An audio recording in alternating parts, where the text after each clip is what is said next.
আরো একবার মুসলিম দেশের সঙ্গে প্রতারণা বিশ্বকাপে। এর আগেও ফিফা বিশ্বকাপে মুসলিম দেশের বিরুদ্ধে এসেছে সিদ্ধান্ত।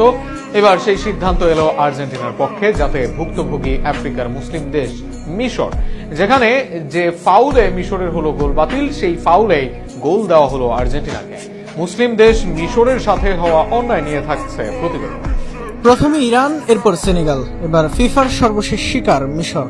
বিশ্বকাপে সব শত্রুতা যেন মুসলিম দেশের উপরই, আর সেখানেই ভুক্তভোগী এই দেশগুলো। যেখানে তাদের উপর হওয়া অন্যায় এড়িয়ে যাওয়া হয়, তখন অন্ধের মতো চোখ করা হয়, অথচ পান থেকে চুন খসলেই দেওয়া হয় শাস্তি। আর্জেন্টিনা ও মিশর ম্যাচে ছিল নাকি? মিশরের বিপক্ষে শুধু আর্জেন্টিনার 11 জন খেলেনি, খেলেছে রেফারি, খেলেছে পুরো ফিফা, যেখানে ভুক্তভোগী আরো এক মুসলিম দেশ। 2-4 মেলালে দেখবেন এই দৃশ্য নতুন নয় মোটেও, অথচ দিনটা মিশরের জন্য ইতিহাস রচনা করার একদিন হওয়ার কথা ছিল। শুরুতে হেডে এক গোল, এরপর জিকুর দারুণ কাউন্টার অ্যাটাক থেকে গোল, কি ছিল না মিশরের।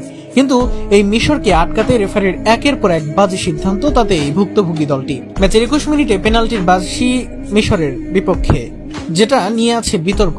এরপর 56 মিনিটে বাতিল হলো মিশরের গোল, দেয়া হলো বিল্ড আপে ফাউলের অজুহাত।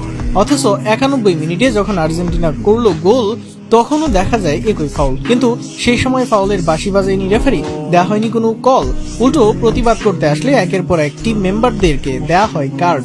মুসলিমদের সাথে এমন আচরণ নতুন নয়। এর আগে ইরানকে বিদায় করতেও প্রচারণা চালিয়েছে আমেরিকা, যেখানে শেষ মুহূর্তে বাতিল হওয়ায় ইরানের গোল।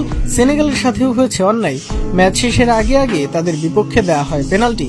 যখনই মুসলিম দেশরা দাপট দেখানোর চেষ্টা করছে, তখনই আটকে রাখা হয়েছে তাদের।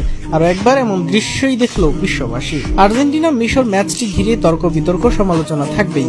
ইতিহাসের পাতায় ম্যাচটি থাকবে কালো অধ্যায় হিসেবে, যেখানে আরো এক মুসলিম দেশের সাথেও ফিফা যে আচরণ করলো, তাদের বিশ্বকাপ তো হবে আরো কলঙ্কিত।